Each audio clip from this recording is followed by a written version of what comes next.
हो सकता है कि उस भगवान से भी गलती हो जाए, लेकिन मेरी माँ कभी भी गलत नहीं करेगी।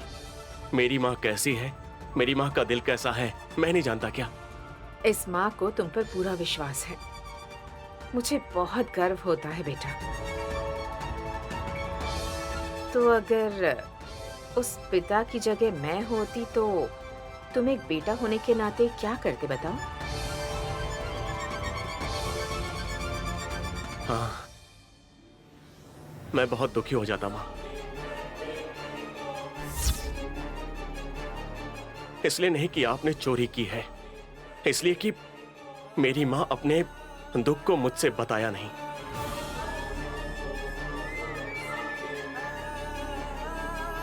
हाँ, इतना ही नहीं तो क्या मैं अपनी माँ को जेल में भेज देता, बताइए? वो नहीं बेटा, जो गलती करते हैं उन्हें सजा भी तो मिलनी ही चाहिए ना। हाँ, ऐसा हो सकता है माँ, लेकिन ऐसी हालातों में धर्म से बढ़कर प्यार होता है, कद्र होती है। आपने मेरी परवरिश की है, कभी भी मुझे यह महसूस नहीं होने दिया कि मेरी कोई माँ नहीं है। इसका एहसास मुझे कभी नहीं हुआ। इतना प्यार दिया मुझे।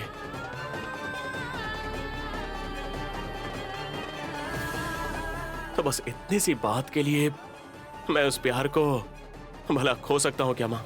हाँ,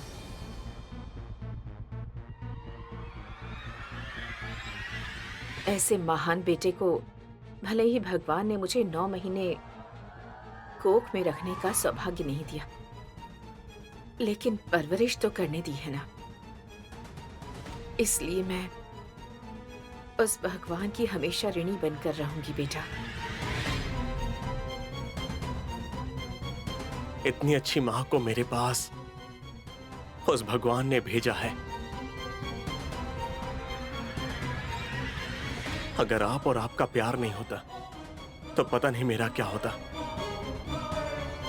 मैं हूं माँ, मैं बहुत भाग्यशाली हूं माँ।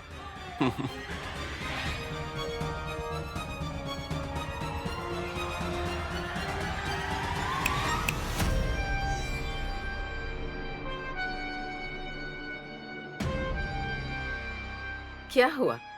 शौक से अब तक बाहर नहीं निकल पाई हो क्या? क्या कहा था? सूरज पूरब से उगेगा इस बात में जितनी सच्चाई है, उतनी ही सच्चाई इस बात में भी है कि नैनी मुझे इस घर से निकलवा देगी।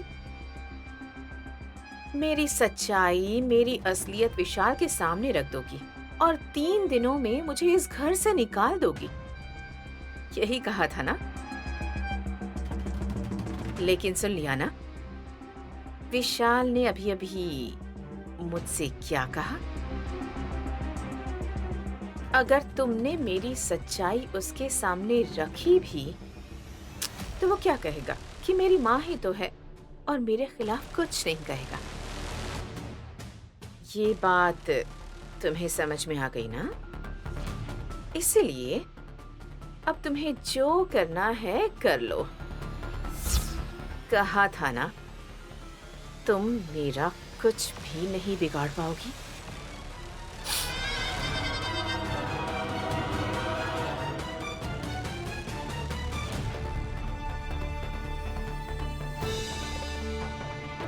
साहब जी का मन बहुत ही कोमल है।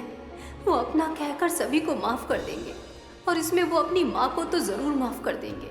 अब मैं क्या करूं? किस तरह से इन तिलोत्तमा मेम साहब जी को इस घर से बाहर निकालूं? मुझे कुछ समझ नहीं आ रहा है। ये तिलोत्तमा मेम साहब जी तो दिन ब दिन नई नई चालें चल रही हैं।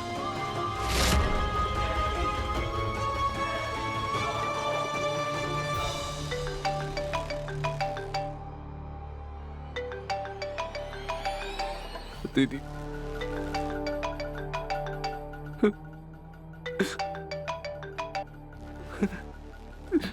दीदी, दीदी। बस करो परशु।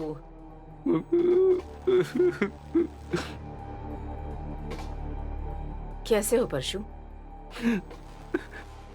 बेरहमी से जिस घर से उठाकर बाहर फेंक दिया था, वो इंसान कैसा होगा दीदी?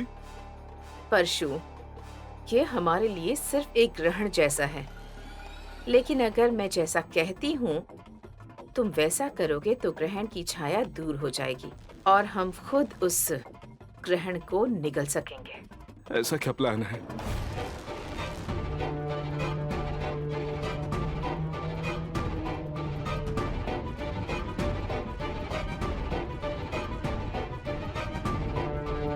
दीदी, जब डर का साया मंडरा रहा हो तो लोग उल्टा सीधा काम कर बैठते हैं, लेकिन एक आप हो जिसका दिमाग रॉकेट से भी तेज भागता है दीदी। सुनो परशु, मैंने जैसा प्लान बनाया है अगर ऐसा हो गया तो फिर तुम अपनी मूंछों पर ताव देकर इस घर में आओगे और फिर से मेरे साथ इस घर पर राज करोगे। दीदी, तुम्हें जरा भी डाउट करने की बिल्कुल जरूरत नहीं है। जैसा सोचा है वैसा ही होगा। तुम बिल्कुल टेंशन मत लो, एकदम कूल रहो। प्लान फिनिश होते ही आपको फोन करके फ्लैश न्यूज की तरह सब कुछ बता दूंगा, तभी बात करते हैं। ठीक है ना दीदी? अभी फोन रखूं? हाँ दीदी, मैं जल्दी ही आ जाऊंगा।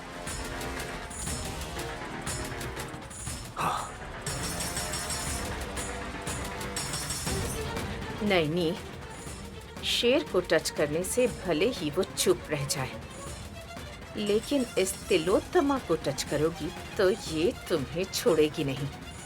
और वो सिचुएशन कितनी भयानक हो सकती है ये मैं तुम्हें कल दिखाती हूँ। नहीं,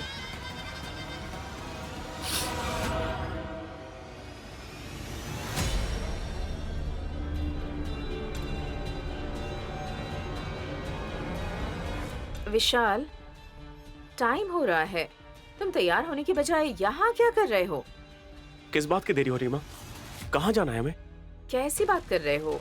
तुम भूल गए क्या? हमारी कंपनी में 20 सालों से ड्राइवर की नौकरी करने वाले रामराजू की बेटी की शादी है आज। कल रात को गाड़ी खड़ी करके वो बता कर तो गए थे। ओह सॉरी माँ, मैं दूसरे टेंशन में ये बात भूल ही गया था। मैं और नैनी अभी तैयार हो जाते हैं, जल्दी निकल जाएंगे। नैनी चलो। माँ जी।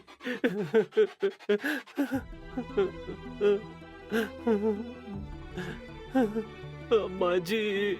क्या बात है? ये इस समय यहाँ क्या कर रहा है?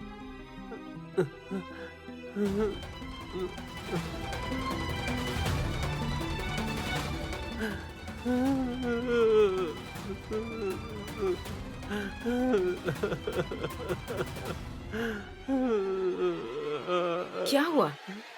आज तो तुम्हारी बेटी की शादी है ना, तो तुम इस वक्त यहाँ क्या कर रहे हो?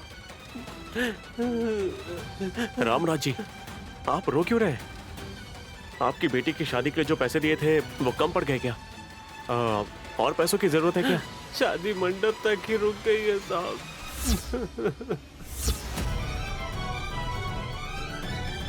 ये कैसी बात कर रहे हैं रामराज जी? शादी रुक गई मतलब हुआ क्या है? क्या प्रॉब्लम हुई? मालिक, अभी जो बात मैं बोलने वाला हूँ उसके लिए मुझे माफ कर देना मान जी। मेरी बेटी की शादी आपकी वजह से रुकी है। रामराजू, ये कैसी बातें कर रहे हो तुम?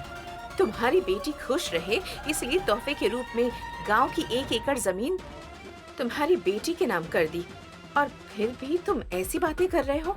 मालकिन, आपने मेरी बेटी की खुशहाली के लिए जो जमीन लिख कर दी थी, वही जमीन शादी के मंडप में मेरी बेटी की शादी रुकने की वजह बन गई। रामराज जी, आप जो भी बोल रहे हैं मुझे कुछ समझ नहीं आ रहा है। जमीन की वजह से शादी रुक गई मतलब? मेरी बेटी के ससुराल वालों ने जब इंक्वायरी की तो उनको पता चला मालकिन ने जो जमीन मेरी बेटी को दी है वो जमीन उनके नाम पर नहीं है। हाँ, ये बात सही है, ये बात सच है, लेकिन इसमें गलत क्या है? गांव की जो जमीन है वो मेरे नाम पर नहीं है। जमीन ही क्या, मेरे नाम पर तो 1 लाख रुपए भी नहीं है। सारी जायदाद मेरी बहू नैनी के नाम पर ही है। मैंने सोचा था कि शादी हो जाने के बाद नैनी के हाथों जमीन तुम्हारी बेटी के नाम लिखवा दूंगी। अभी तो बस मैंने अपनी खुशी के लिए एक पेपर पर 1 एकड़ जमीन तुम्हारी बेटी के नाम पर लिखकर साइन कर दी थी। तो इसमें गलत क्या है रामराजू? आपकी बात अगर आपकी बहू नहीं मानेगी तो आपकी जुबान कैसे पूरी होगी? कल को अगर आपकी बहू ने जमीन देने पे कोई ऐतराज किया तो?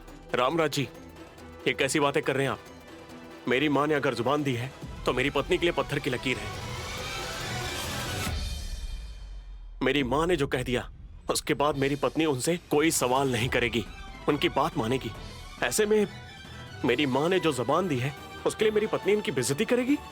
मेरी इतनी अच्छी माँ है और मेरी पत्नी नैनी माँ की बेइज्जती करवाएगी? ऐसा आपने कैसे सोच लिया? ये मेरी शंका नहीं है साहब, ये लड़के के घर वालों ने कहा है। माँ को अगर जमीन देनी है तो बहू से लिखवा कर देना होगा, नहीं तो जमीन देने का कोई मतलब नहीं है। इसके अलावा जो जमीन उनके नाम पर नहीं है वो जमीन उनकी बहू कैसे लिख कर देंगी? वो लोग ये सवाल उठा रहे हैं। वो जमीन भले मेरी पत्नी के नाम पर है, लेकिन वो जमीन अभी भी मेरी माँ की ही है। ऐसा उनको आपने समझाया नहीं क्या? बोला था साहब, मालकिन की जुबान की घर में सभी कद्र करते हैं और जैसा मालकिन ने जुबान दी है उनके हिसाब से शादी के बाद नैनी मालकिन वो जमीन लिख कर दे देंगी, ऐसा मैंने समझाया था। बहुत विनती भी की उनसे, पर आज जो परिस्थिति है अगर वही रही तो इनकी बात की क्या गारंटी रहेगी? कल इनकी बात को बहू ने नहीं माना तो शादी के बाद हमारी परिस्थिति क्या होगी? धोखा खाने जैसा हो जाएगा ना साहब। ये कहकर मंडप में ही शादी रुकवा दी साहब।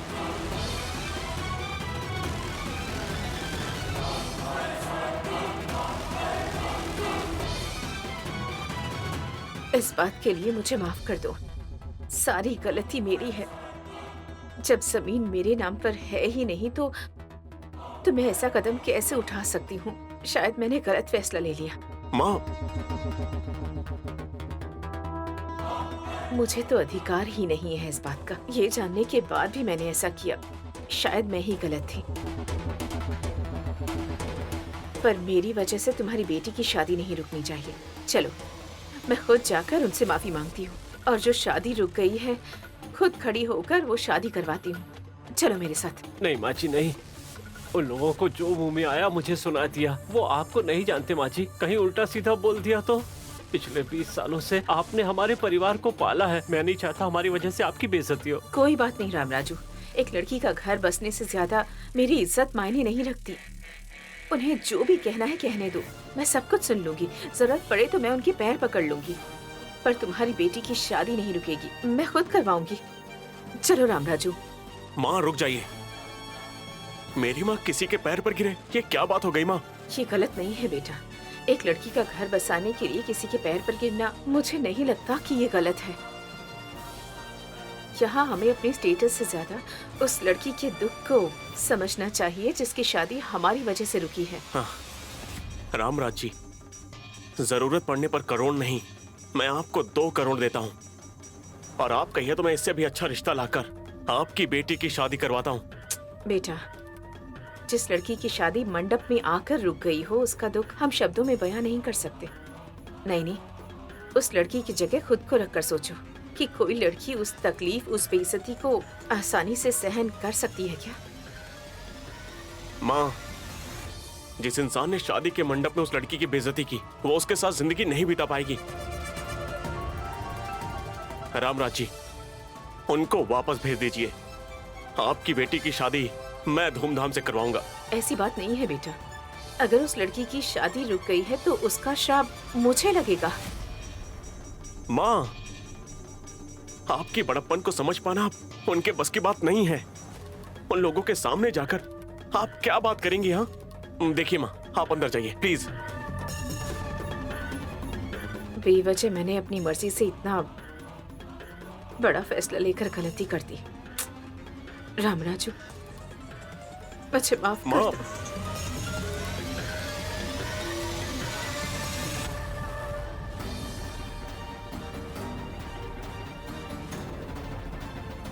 रामराज जी, आपकी बेटी के लिए मैं कोई अच्छा सा रिश्ता देखता हूँ। आप जाइए। चलता हूँ साहब।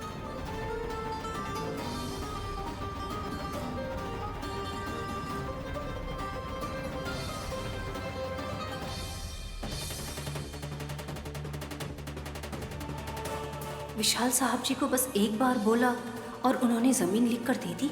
अपने हिसाब से कैसे फैसले ले सकती हैं? उनके नाम पर जायदाद जमीन नहीं है। इस बात को बाहर किस लिए निकालनी है?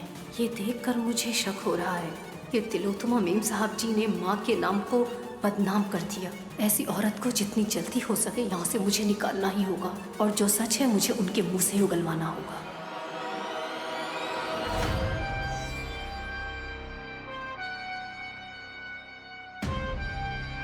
मेरी बेइज्जती हुई है, मेरी जुबान खाली चली गई। इस बात से विशाल को बहुत दुख हुआ है।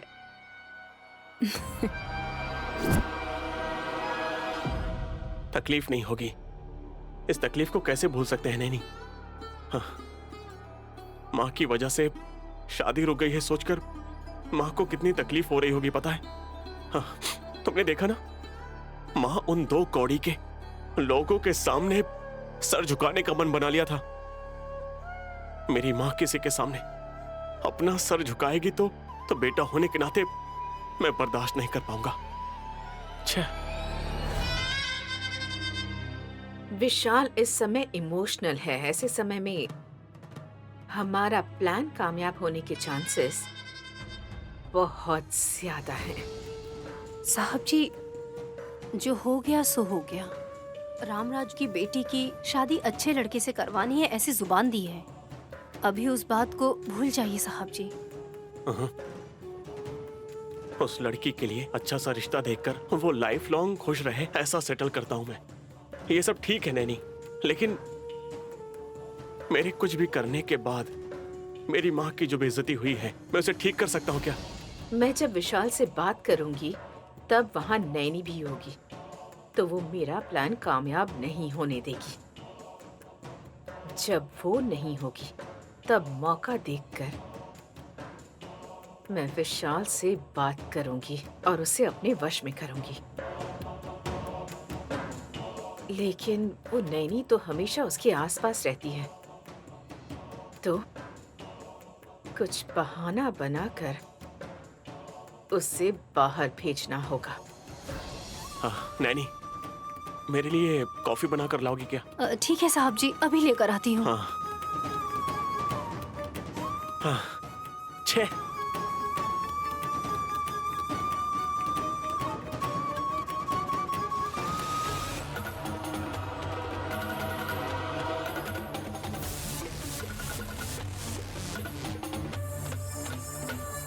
दरवाजा खटखटाए बिना मुसीबत खुद ही चली गई।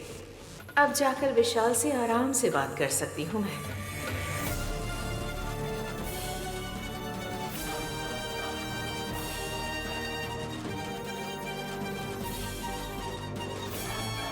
विशाल,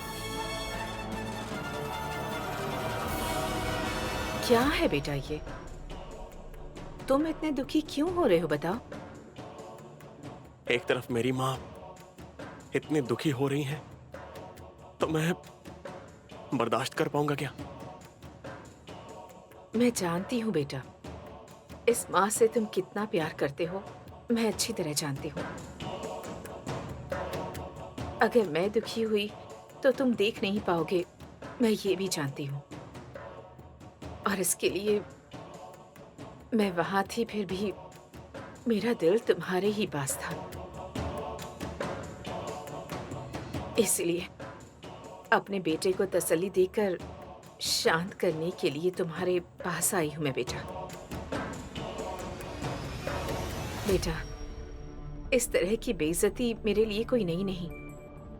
इस तरह की बेइज्जती तो मैं हर कदम पर झेलती आई हूँ, मुझे आदत हो गई है। ये कैसी बातें कर रही है माँ? इससे पहले भी आप इस तरह से बेइज्जत हुई हैं? माँ, सच में आपको उस तरह की परिस्थिति किस लिए आई माँ?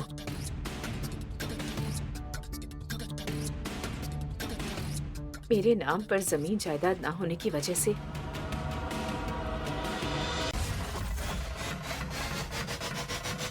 ये समाज मेरी इज्जत नहीं करता बेटा। जिसके पास जमीन जायदाद है उसी की लोग अक्सर इज्जत करते हैं। पैसा आ जाने से इंसान की इज्जत भी बढ़ती है। हम चाहे कितने भी बड़े और अच्छी सोच रखने वाले हों, कितने भी बड़े इंसान हो, पर जब तक पैसा नहीं होता भगवान को भी इज्जत नहीं मिलती।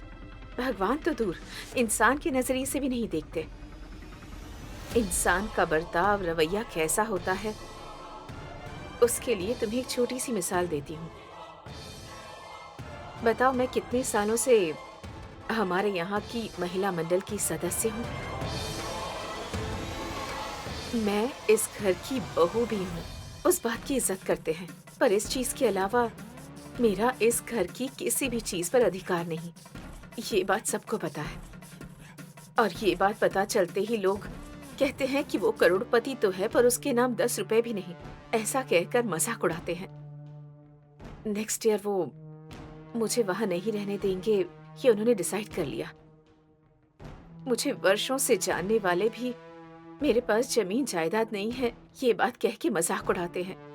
ऐसी परिस्थिति में नए लोग भी आते हैं, मेरी बेइज्जती करते हैं। तो इसमें नई बात क्या है बेटा? माँ, आप इतनी बेइज्जत हो रही हैं तो फिर मुझे कभी कुछ बताया क्यों नहीं माँ? इसीलिए नहीं कहा मैंने बेटा कि तुम इस तरह से दुखी हो जाओ। बेटा, मुझे इस तरह की बेइज्जती की आदत पड़ चुकी है। चाहे कितनी भी तकलीफें आए, मुझे उनकी आदत पड़ चुकी है बेटा। लेकिन जो कुछ भी हुआ उसके बारे में तुम ज्यादा मत सोचो।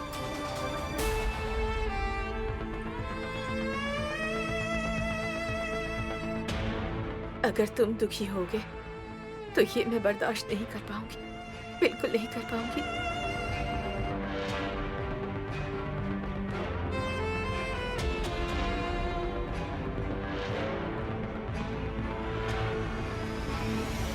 माँ,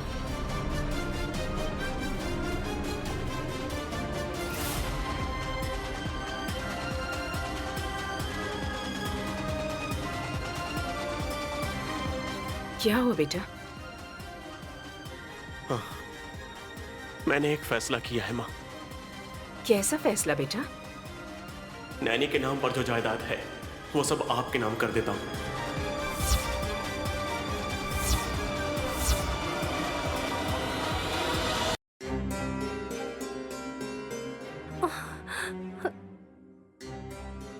क्या हुआ बहन? दूध फट गया मेम साहब जी। ऐसे कैसे? सुबह ही तो इस दूध को लेकर आई थी, ऐसे कैसे फट गया बहन?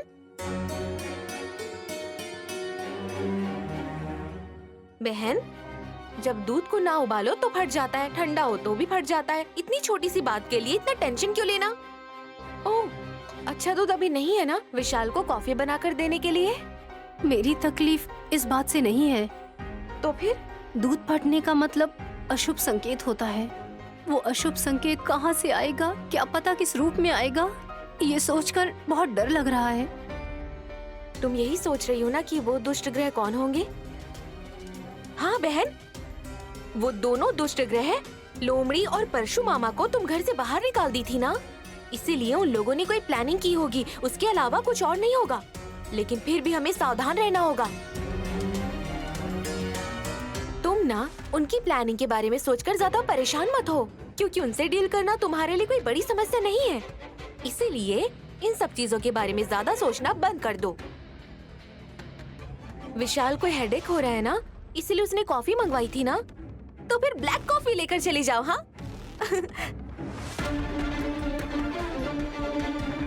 ये दूध फट चुका है, ऐसा काम किसने किया होगा? आखिर दुश्मन का प्लान क्या हो सकता है, मुझे समझ नहीं आ रहा। बेटा, लोग मेरी बेइज्जती करते हैं, मेरा मजाक उड़ाते हैं, इसलिए तुम्हारा इस तरह का निर्णय लेना गलत नहीं है। लेकिन जमीन जायदाद मेरे नाम पर करने का ये फैसला मुझे सही नहीं लगता। और उसके अलावा तुम्हारी जिद की वजह से और 2 लोगों की बातें सुननी पड़ेगी मुझे बेटा। आप ऐसे क्यों बोल रही हैं माँ? वैसे मैं क्यों लोगों की बातें सुनूंगा? और भला आप मुझसे कोई कुछ कहने क्यों आएगा? ऐसा बोल रही हूँ इसलिए तुम गलत मत समझना। यहाँ तुम्हारी बीवी नैनी और उस तरफ तुम्हारे पिताजी। तुम जो भी करना चाह रहे हो उन्हें पसंद नहीं आएगा। आप ऐसा क्यों बोल रही हैं माँ? मुझे समझ नहीं आ रहा है। आपके नाम पर जमीन जायदाद करने से नैनी और डैड भला मुझे क्यों दोषी ठहराएंगे? तुम्हारे पिताजी ने अपनी सारी जमीन जायदाद अपनी बड़ी बहू नैनी के नाम लिख दी। पूरी जायदाद सिर्फ एक के नाम पर ही करना, इसका क्या मतलब है बेटा? तुम्हारे पिताजी के दिल में जरूर कुछ न कुछ चल रहा होगा। अभी नैनी के नाम पर ही जमीन जायदाद है, उसे फिर से मेरे नाम पर लिखने के बारे में अगर तुम पूछोगे तो उसके लिए मना भी कर सकते हैं। अगर तुम अपना ये फैसला अपने पिताजी को सुनाओगे तब वो कहेंगे कि तुम्हारा लिया हुआ फैसला बिल्कुल गलत है बेटा।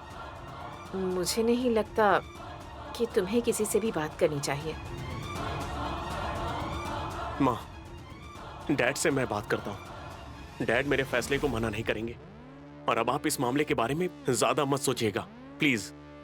ऐसी बात नहीं है बेटा। बहू के नाम पर जो जमीन जायदाद है वो अगर मेरे नाम पर हो जाएगी तो लोग कहेंगे मैं लालची हूँ। लोग कहेंगे कि मैंने तुम्हारे कान भरे और जबरदस्ती वो जमीन जायदाद सब अपने नाम पर करवा लिया। और वैसे भी इन सब चीजों का मैं क्या करूंगी बेटा?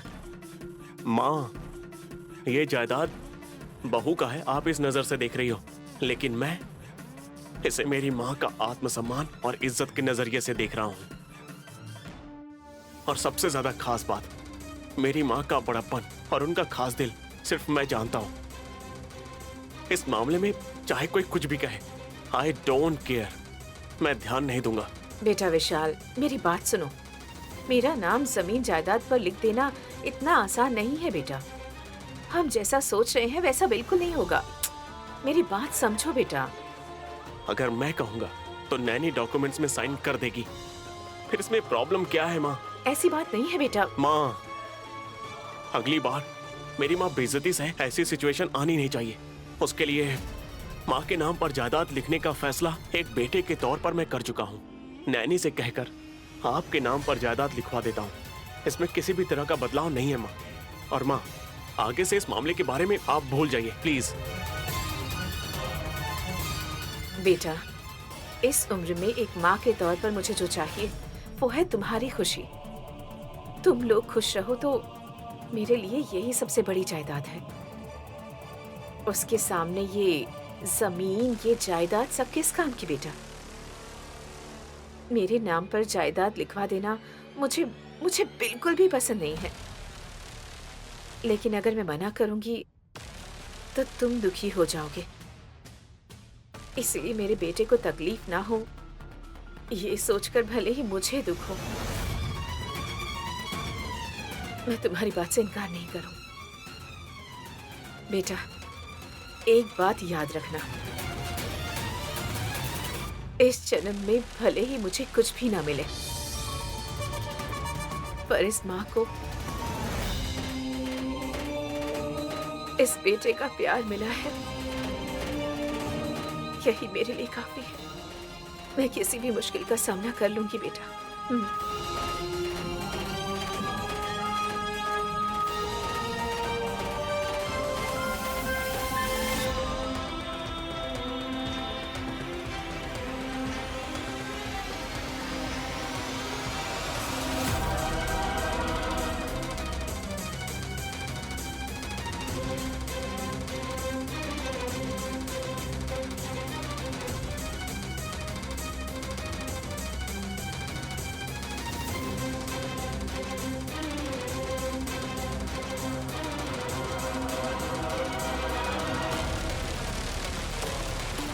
One second. Oh.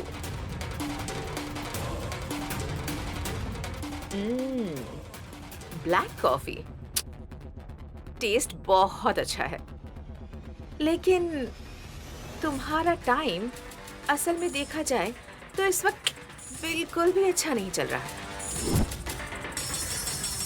तुमने बहुत होशियारी से मेरे भाई परशु को इस घर से निकाल दिया। उसी होशियारी से जैस्मिन को ये देश छुड़वा दिया। तुम्हें लगा कि तुम्हारे सामने अब कोई रुकावट नहीं। शेरनी जैसी इस तिलोत्तमा को धूल चटाने की सोच रही थी। इस तिलोत्तमा को धोखा देकर इसका नामो निशान मिटाना चाहती थी। तुम्हें इतना आसान लगता है क्या?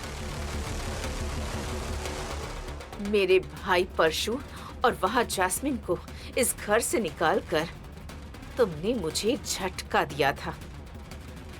तो तुम्हें क्या लगा कि मैं चुप रहूंगी? तुम्हें रिटर्न गिफ्ट दिए बिना आसानी से छोड़ दूंगी? अभी मैं उसी काम पर लगी हूँ।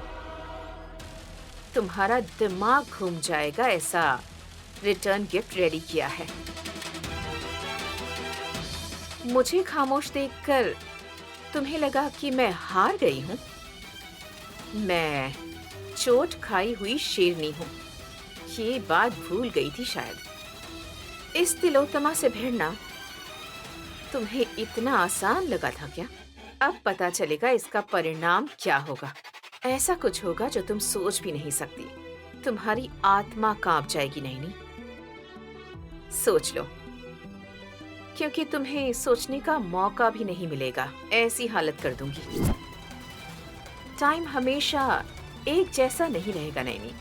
जंग में जो आगे रहता है, जीत हमेशा उसी की नहीं होती।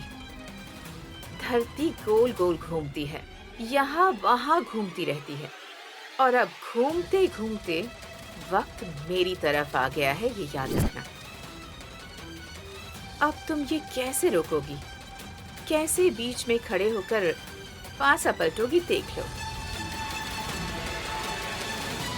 तुम्हें देखकर मुझे तरस आ रहा है नैनी। खेल में हर बार जीतकर फाइनल में हार जाओ तो कैसा लगेगा? अभी तुम्हारी परिस्थिति वैसी ही है। असल में तुम हारी तो नहीं हो, पर मैं तुम्हें हारने पर मजबूर कर दूंगी। देख लेना तुम। इस तिलोत्तमा से दुश्मनी मोल लोगी तो हार कितनी भयंकर होती है, इसकी झलक दिखा रही हूँ तुम्हें सिर्फ। अगर इसका पूरा मजा लेना है और बराबरी से लड़ना है, तो इससे डील करती रहो।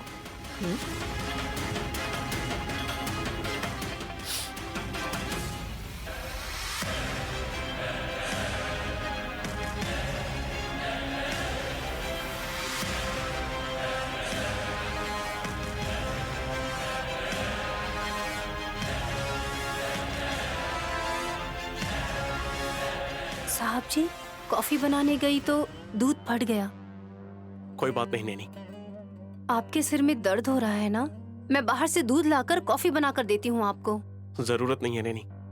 गुस्से में है साहब जी? नहीं नैनी, सर का दर्द खत्म हो गया। एक्चुअली मेरे सर में दर्द होने की वजह दिल में एक बात थी, उसे लेकर थी। वो चिंता भी थोड़ी कम हुई है। उसके साथ साथ ऑटोमेटिक मेरा सिर दर्द भी कम हो गया है।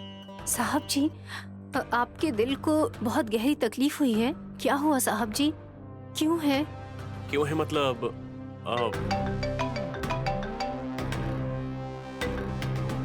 Hello, 1 second. गुड मॉर्निंग वकील साहब। Good morning sir.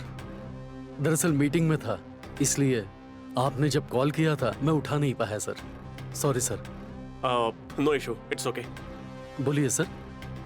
जमीन जायदाद पूरा नैनी के नाम पर है। उसे माँ के नाम पर ट्रांसफर करने के लिए सोच रहा हूँ।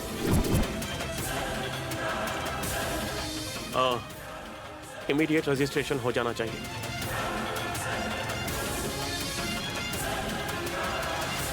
आप डॉक्यूमेंट्स रेडी करके रजिस्ट्रेशन के लिए तैयार कीजिए। दरअसल बात यह है सर, इस बारे में आपके पिताजी के साथ में डैड की तरफ से भी किसी तरह का इशू नहीं है। सो आप प्रोसेसिंग स्पीड अप कीजिए। ठीक है सर। वैसे आज रजिस्ट्रेशन ऑफिस में छुट्टी है, मंडे रजिस्ट्रेशन के लिए रेडी करता हूँ। ठीक है वकील साहब, रखता हूँ सर। Thank you. नैनी, समझ गई ना? मेरे दिल में जो तकलीफ थी इसकी वजह क्या है? माँ की वजह से वो शादी रुक गई है, इसलिए रामराज के बोलते ही मैं बहुत दुखी हो गया था। छह, ऊपर से वो लड़के वाले माँ के नाम पर जायदाद नहीं है। जब ऐसा कहा तो मैं बर्दाश्त नहीं कर पाया। माँ को हमेशा आकाश की तरह सर को उठाकर गर्व से रहना चाहिए, ना कि इस तरह सर झुकाने की नौबत आए या फिर माँ की बेइज्जती हो। ऐसी परिस्थिति कभी नहीं आनी चाहिए और ना ही मैं आने दूंगा। ऐसा अगली बार माँ को बेइज्जती होने जैसी परिस्थिति नहीं आनी है। इसलिए तुम्हारे नाम पर जो जायदाद है उसे माँ के नाम पर लिखवा दूंगा। ऐसा मैंने डिसाइड कर लिया है, माँ की खुशी के लिए। नैनी, मैंने जो फैसला लिया है वो सही है ना? मैं जानता हूं नैनी, मेरे फैसले को तुम समझ पाओगी, मुझे अच्छे से पता है। नैनी, माँ की आंखों में आंसू आया तो मुझे उससे भी ज्यादा तकलीफ और हार महसूस करता हूँ। ऐसा अगली बार नहीं होना चाहिए।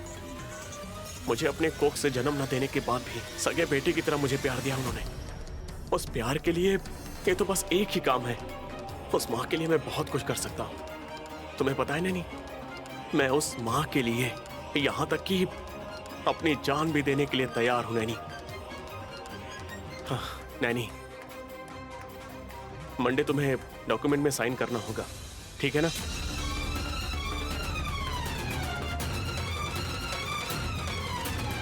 थोड़ी देर पहले तिलोत्तमा मेम साहब जी ने इस तरह से बात की तो इसकी वजह ये थी क्या? पूरी जायदाद हड़पने के लिए इतनी बड़ी साजिश कर रही है।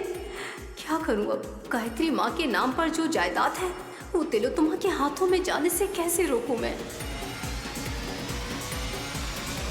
वैसे आज किसी भी तरह से विशाल को अपने मुंह से जायदाद मेरे नाम करवाने पर मजबूर कर दिया है, लेकिन खतरा तो अभी भी बना हुआ है। गायत्री देवी की जायदाद नैनी मेरे नाम पर लिखवाने के लिए बिल्कुल भी नहीं मानेगी। कोई न कोई प्लान जरूर बनाएगी।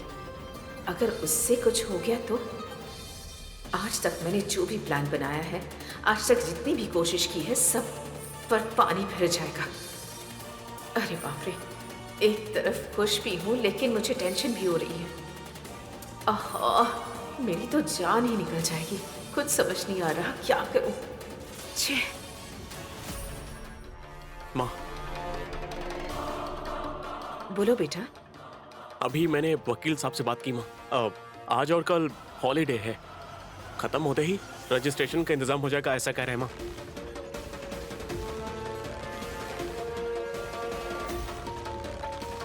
मैं तुम पर बहुत गुस्सा हूँ बेटा, लेकिन कुछ कर भी नहीं पा रही हूँ। गुस्सा? गुस्सा किस लिए माँ? किस लिए मतलब? पहले से बात करनी चाहिए थी, इजाजत लेनी चाहिए थी। लॉयर या रजिस्ट्रेशन से नहीं बेटा, नैनी से। नैनी की परमिशन की जरूरत क्यों है माँ? हाँ, मेरी समझ में नहीं आ रहा है। बेटा, जो भी काम करना है वो नैनी की अनुमति से करना है, क्योंकि ये जायदाद तो आखिर उसी के नाम पर है ना। अब सारी जमीन जायदाद उसके नाम पर है तो फिर साइन उसी करनी होगी ना बेटा। तो फिर उस दिन जैसे मेरी बात मानी थी, वैसे इसके लिए नैनी की अनुमति लेनी चाहिए थी। माँ, मैंने ऑलरेडी नैनी से बात कर ली है, उसको बोल दिया है मैंने।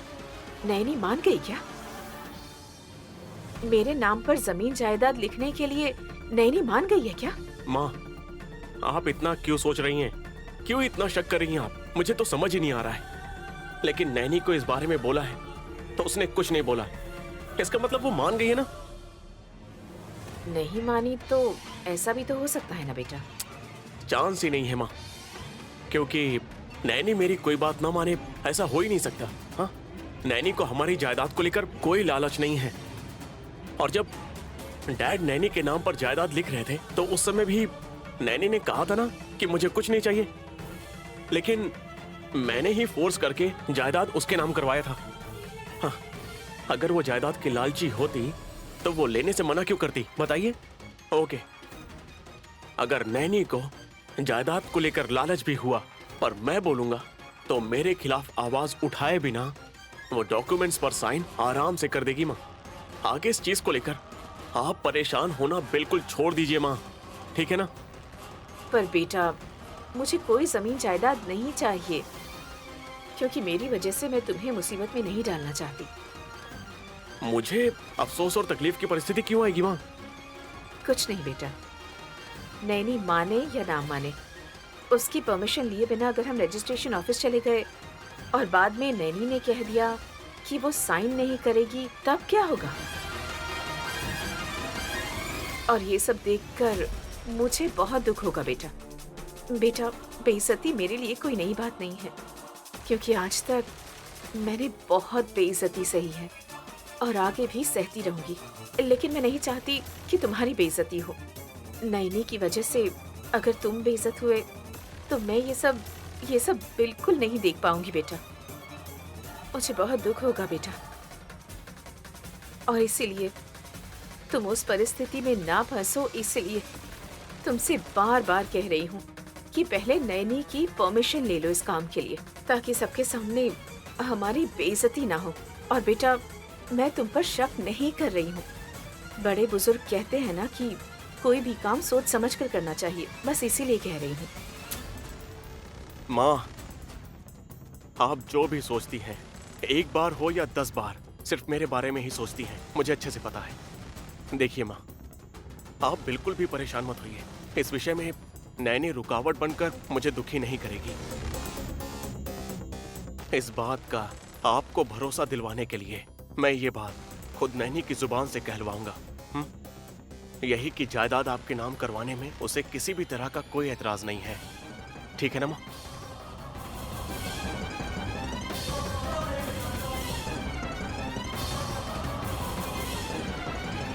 नैनी मान गई है क्या मेरी ही जायदाद मेरे नाम पर लिखने के लिए?